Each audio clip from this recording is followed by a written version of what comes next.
his bench.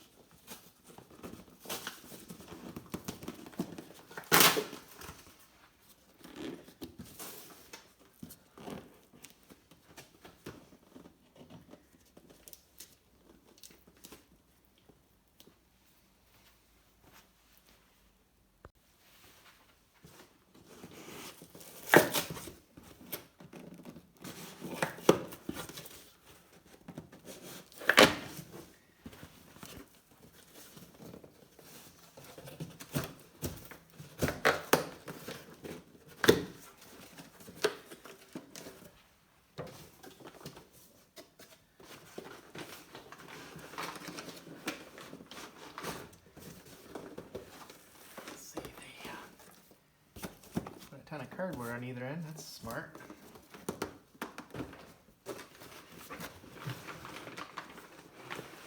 That little beast.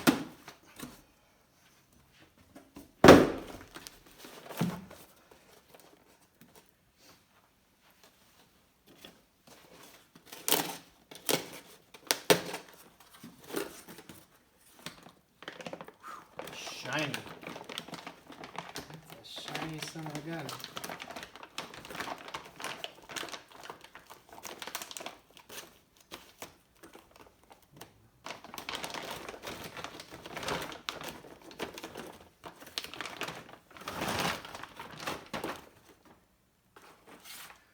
Man, is that pretty. Whew. That looks like brand spanking new. Holy smokes. That is beautiful. $600. They took mine. Who knows what they did to it. They said they could weld it and grind it down and harden it. Man, that looks nice. This is the one that I need to check to see if those rings are tight. It looks like they did some grinding on that one. Wow. Looks great.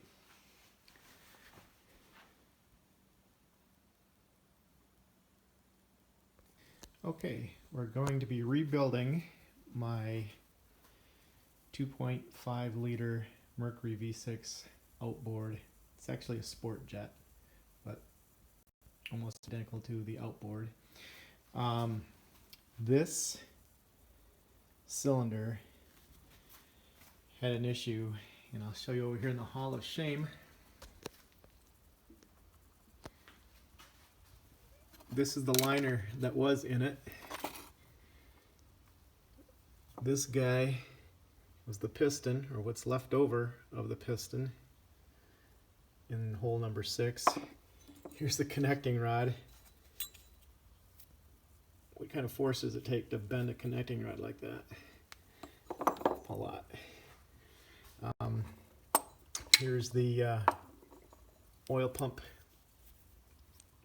gear that I kind of destroyed. Actually, it's not this one, it's this one.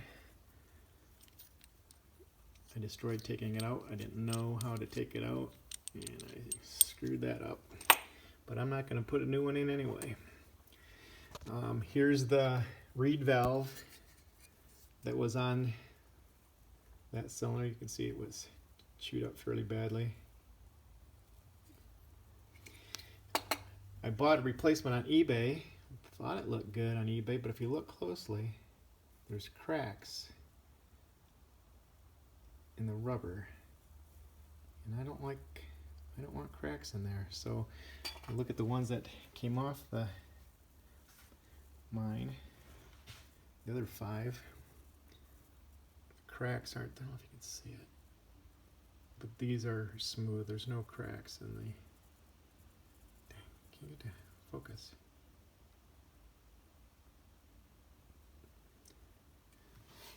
What the heck?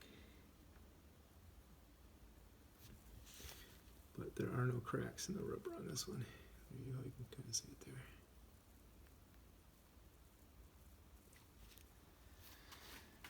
So, taking everything apart, I bought this boat right here a Sea-Doo Speedster 2000 with a Mercury motor that had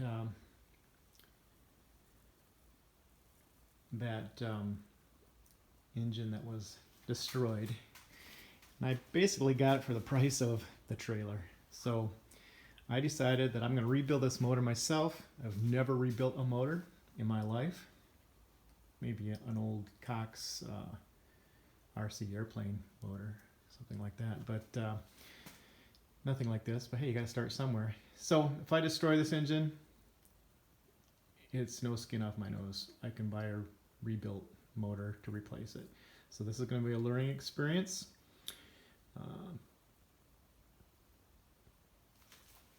Here's my pistons. I bought one of these guys. I think it was this. Nope, it's number one.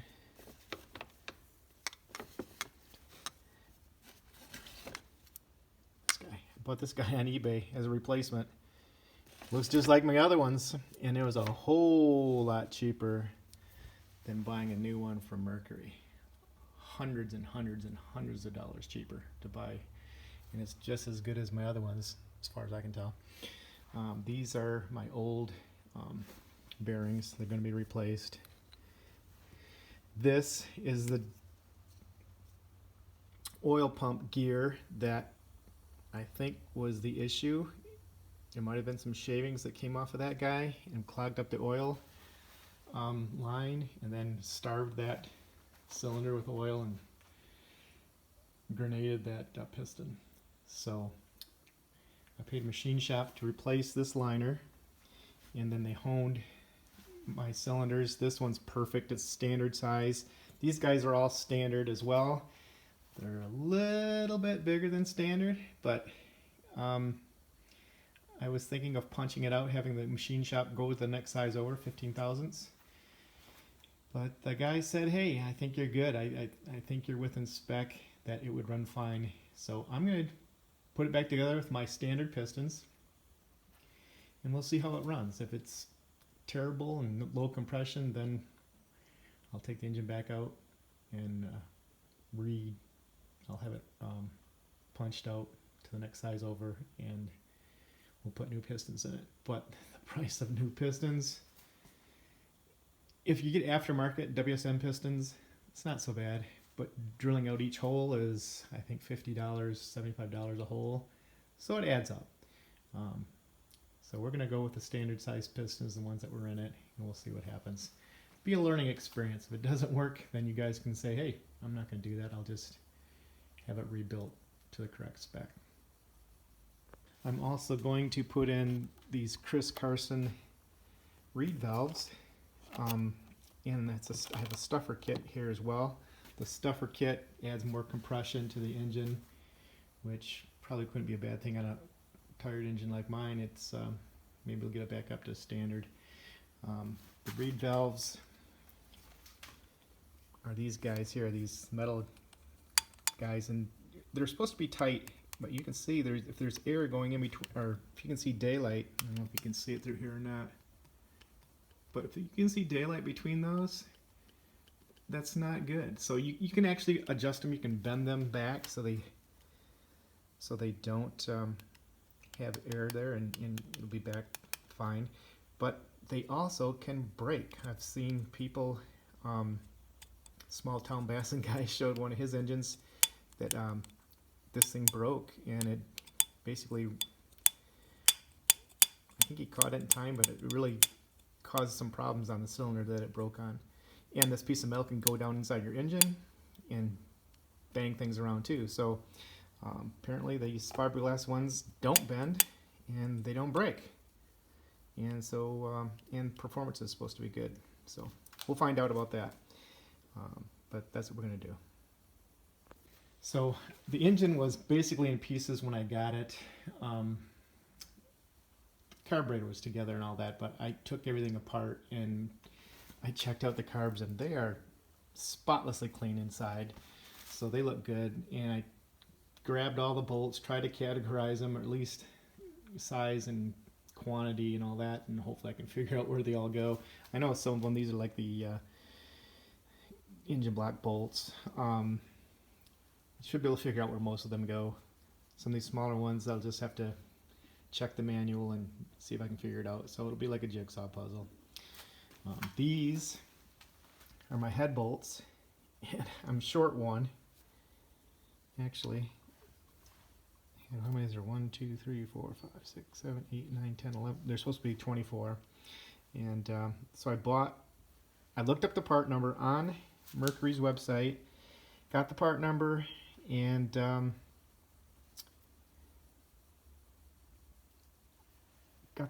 ordered actually a part on eBay, the exact part number, and this bolt is 1/4 of an inch shorter than the others. And I double checked, and the part number is correct. They sent me the correct part number. This bolt is 3 inches long, or this bolt is the one that they sent me. The one that's in the manual is 2.75 inches long. So I don't know where these things came from. They came out of this engine, possibly another Mercury engine. I've looked at several, I think all of the sport jets, and none of them use that bolt. They use this one. It's 1/4 of an inch shorter. I'd like to have the right length, but I might use that unless I can find out how to order this bolt. I just can't find it anywhere on Mercury's website. I'm sure it's out there somewhere, but probably wouldn't hurt if I had one that was 1/4 of an inch shorter than the others. I didn't specify, but I did buy new rings for these pistons. So I bought new standard size rings. A stack of them here. Rikon rings. That's Rikon, Rick brand, but made in Japan, so they got to be good, right? So we're gonna use the standard size rings, replace the ones that are in it, the standard size rings that are on those pistons. So hopefully that'll give us a little extra performance as well. Here's the gasket kit for the power head unit. Supposedly all the gaskets are there. I'm sure I'm missing some gaskets for the lower unit. I'll have to buy those as well, but this should be all I need to rebuild the motor. Okay, so when my engine destroyed itself, it also took out this reed block assembly. It bent up these 2 pedals, and it also chewed up the block itself. There's a rubber coating that goes over, I think this is aluminum. It's awfully light. I think it's aluminum. There's a rubber coating that goes over top of it that these pedals seal against. You can buy new or used pedals and replace those, but I needed a new block, so what I did was, well, my other 5 are used, so why not just order a used one on eBay? So that's what I got. Looks good. But then I look closely, and I don't know if you can see in the video, but there's little tiny checks in the rubber coating on this. And maybe it would work. It's not, it's not too bad. But I thought, no, all of my other 5, they don't have any of this checking in it. And so I looked for another one on eBay that looks better, looks more like what I have on my other 5. And I found a good one that bought it on eBay, much less expensive than buying a new one, and it seems to be in great shape. So I'm going to replace my pedals because I hear that the fiberglass ones that you can buy from, I think Boyson sells them, and Chris Carson Marine provided these. I bought these from them. I'm going to replace them. They're supposed to be high performance, better starting, better idle, better smoothness, but what I liked about them was these stainless steel ones can crack and break off. And there's been the small town Bassin guy had an engine he showed where one of his broke and it didn't get ingested into the motor. He found it in time. I don't know where it went to, but they can get ingested into the motor and destroy the motor, or so it has to be rebuilt. And I said, I don't want to do that. I'd rather have something like this that they can wear out, they can crack, but there hasn't been any known issues of them grenading a motor. So I'm going to replace mine, get better performance, hopefully, but have better serviceability. And if they wear out, I can replace them much easier than I can rebuild a motor. So basically, we just take these screws out that hold this plate on.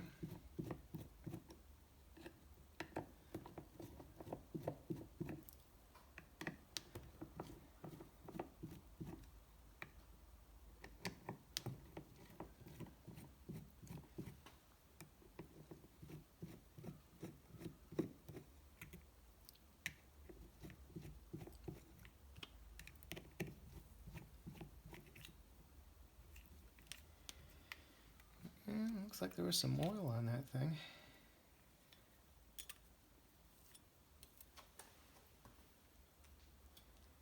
I might just wipe that off.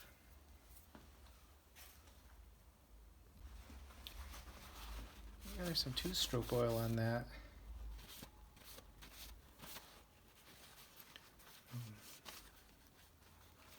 Looks in fairly good shape.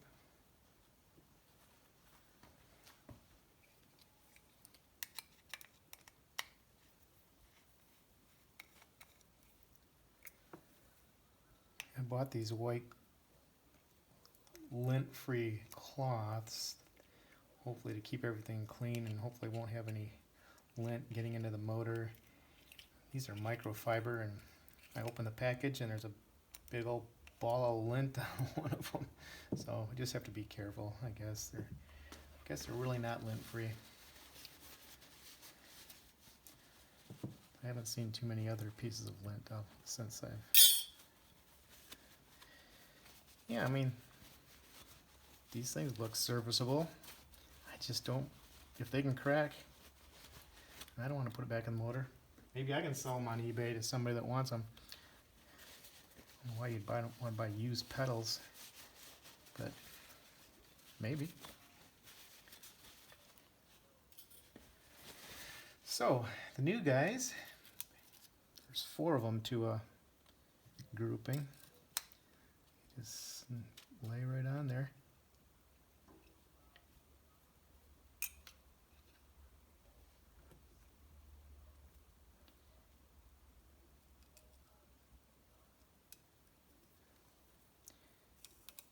I think they said you're supposed to start in the middle.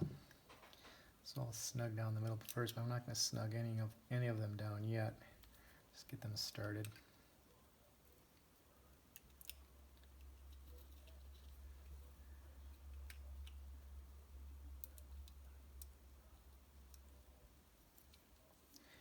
So then we'll just kind of get them started.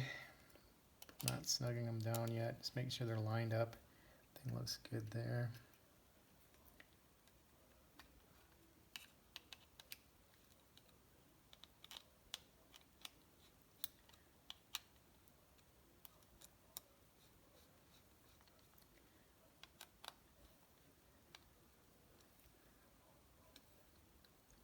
Now there's a little bit of air going through there, but these things are not bent in any way, so I don't know why. I've heard of other people having the same issue where there's a little bit of air showing.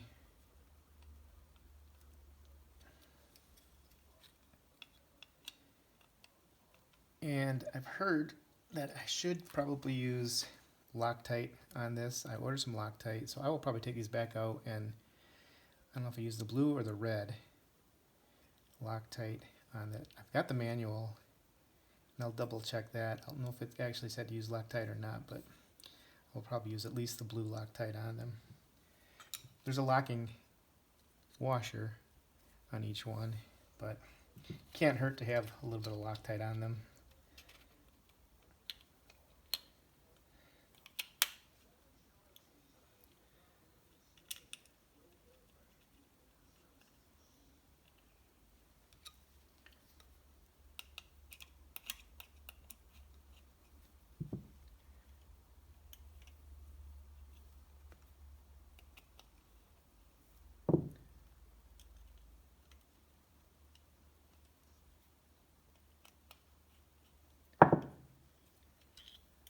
Nice white towel is getting oily already from these screws. Oh well.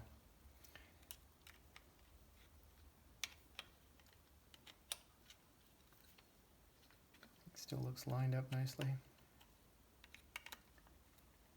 So I'll be taking these back apart. Just want to see what they look like here.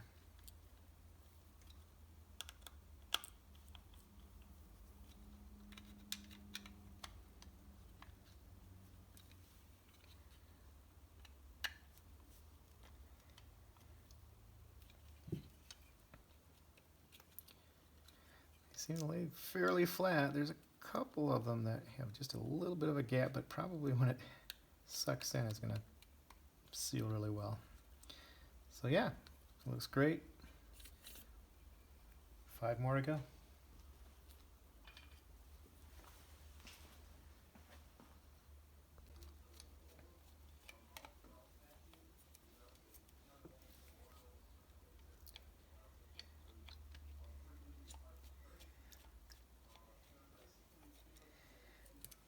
One of the reasons I'm doing this video is my grandson loves to help Grandpa in the shop. Actually, I have a couple I have 4 grandkids. 5? How many do I have? 5 grandsons now. And probably all of them will like to help Grandpa in the shop sooner or later, I'm guessing. So a couple of them, though, live a long ways away. They can't get to Grandpa's shop without a 9-hour drive. So if I can have his mom fire up the YouTube and he can watch the videos online when she allows him to get some screen time.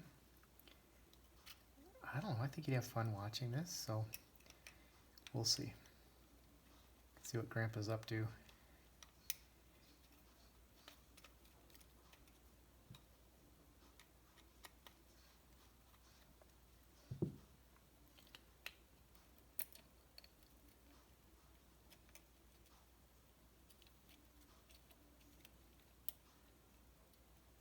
No, it doesn't want to start. There it goes.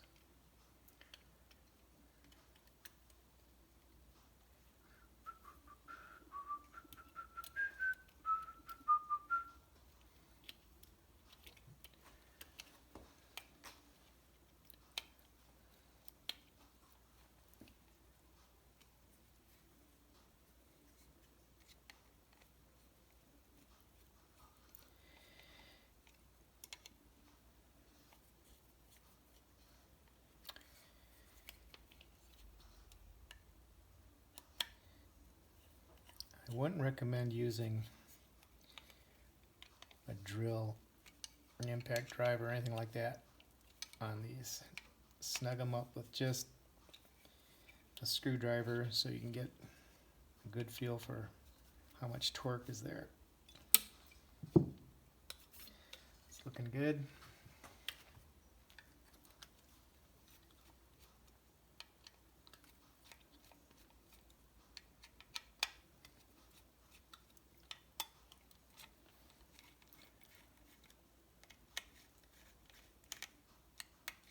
See if we can leave the screws in. Nope. Oh, lost him. I see him. Hold on. There he is.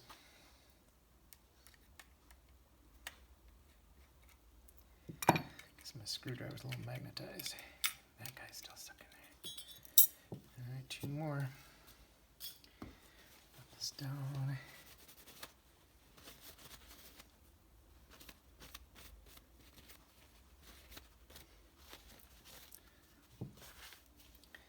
suppose they will get oily as soon as you fire up the motor, but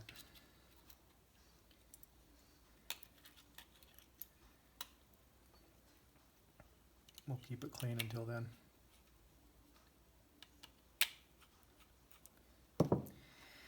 I've had this boat and motor for a couple years now. I bought it with the motor bad. I think you've heard the story. With the intentions of rebuilding the boat motor. I just haven't had a chance to do it. I've had a couple projects the last couple summers and been keeping me busy, but now I have some free time. So I'm excited to finally start bolting parts back together. the block I had a new liner put in, and had it honed by a machine shop, and then it's looking good. Had the crank mailed out. I mailed it out to a company in California that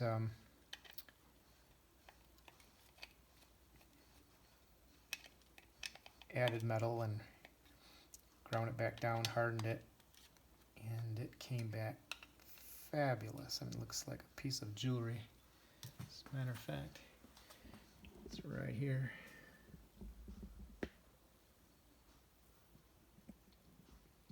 It's beautiful.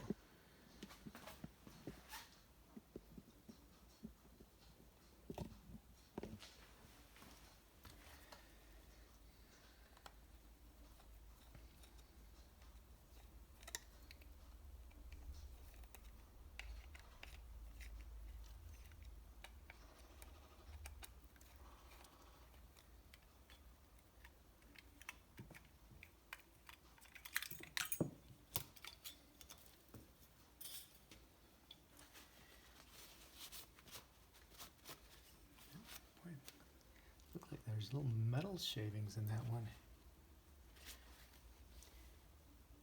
Take the other side out and see if there's anything else.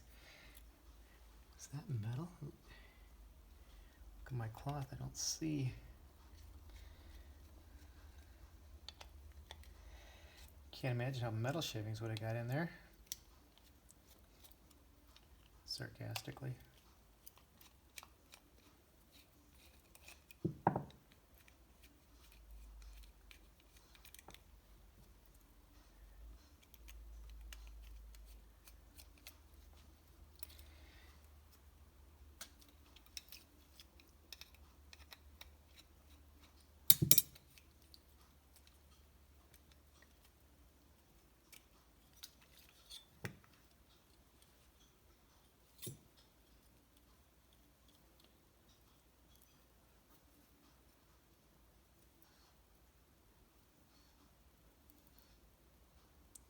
That's a piece of metal. A little metal flake. Wasn't sharp or anything, but probably, maybe that was the neighbor to this guy. And those things got chewed up. Probably went to the neighbor. This guy. Just want to make sure there's some pieces in there. Let's get those cleaned out. Couple. Don't want that in your freshly honed cylinders.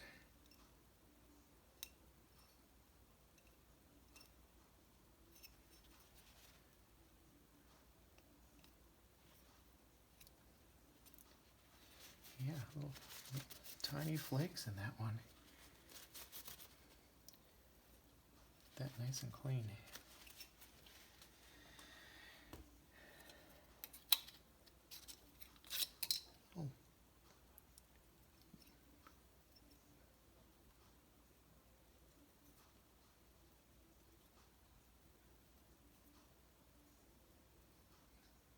Surface looks okay.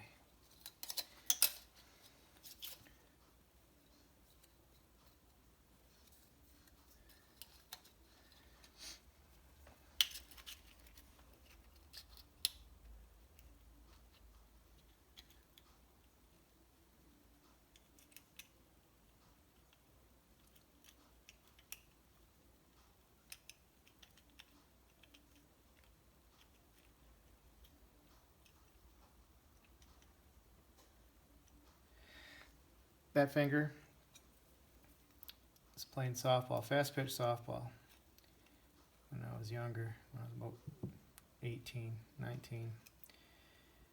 Went to catch the ball, put my hand next to the glove just to make sure that I wouldn't drop the ball, just to be extra careful. Wasn't paying attention and the ball hit right on the end of my finger. Didn't hit the glove, hit my finger, and that hurt. What hurt the most was, though, the other team was cheering because I dropped the ball. So that was what hurt the most. Went to the doc the next day. Doctor wasn't in. The radiologist says they took pictures. They said, yeah, it looks fine. I don't think it's broken. That's why you should always ask the doctor. I think it was broken. So it healed up crooked.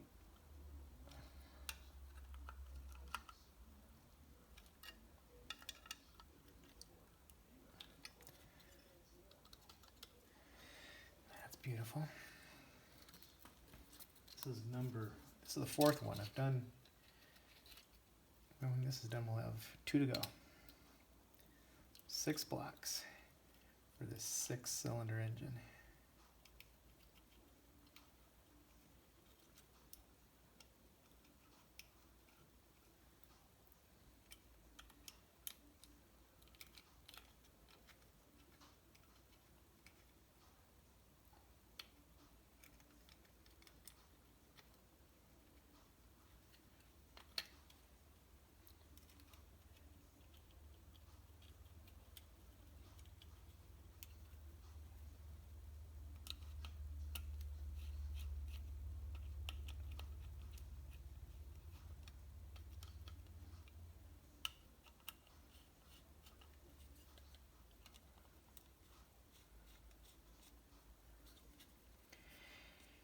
Yeah, I'm going to take these all apart,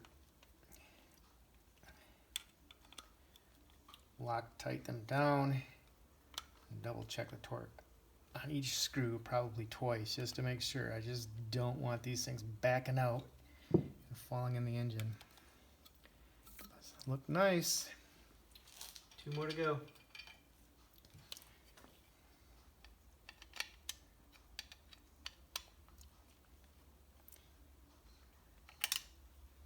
I think I'll save you the agony of watching these last 2. Pretty much the same as the other 4. Okay, we have the 6 reed valve blocks completed.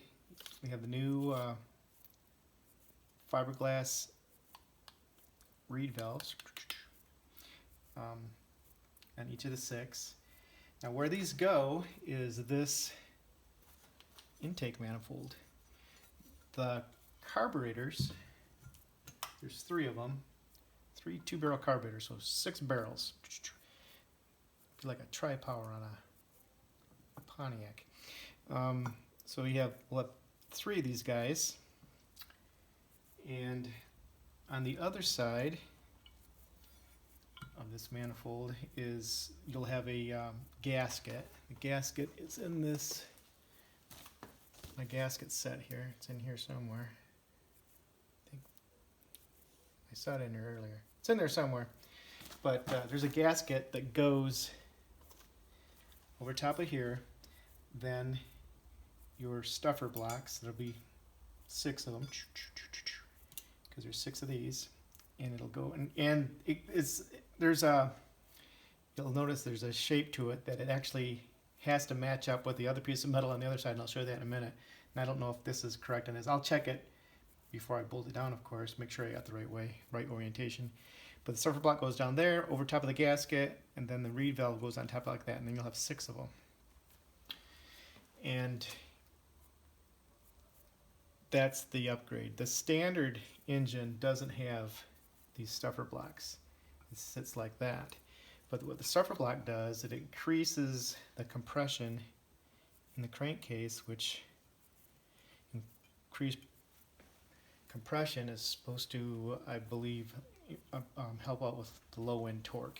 And actually, I hear that it might even reduce the high end RPM, but it's supposed to help with low end torque. We'll see. They're easy to take out. If I don't like the performance, I can take them out, but we're going to put them in.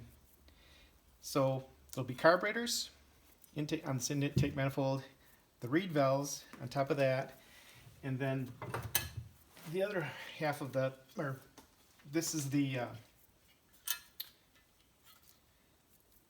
part of the crankcase that bolts over top of the crankshaft. So this is going to sit, I don't know if this is the correct orientation, it's either this way or spin it around goes the other way. but it'll sit like that, and then crankshaft is in there, and your cylinders in here. So air will come in through air and gas through the carburetors, and it'll get sucked in through the reed valves into each corresponding cylinder to bring that charge up. And then your spark plug, and it sparks, lights that charge and pushes the piston down. And in the correct order, crankshaft will spin and attached to a sport jet propeller on my boat, it'll spin and we go out and drive the boat around. That's the idea. So we'll pick it up next time, but thanks for watching, guys.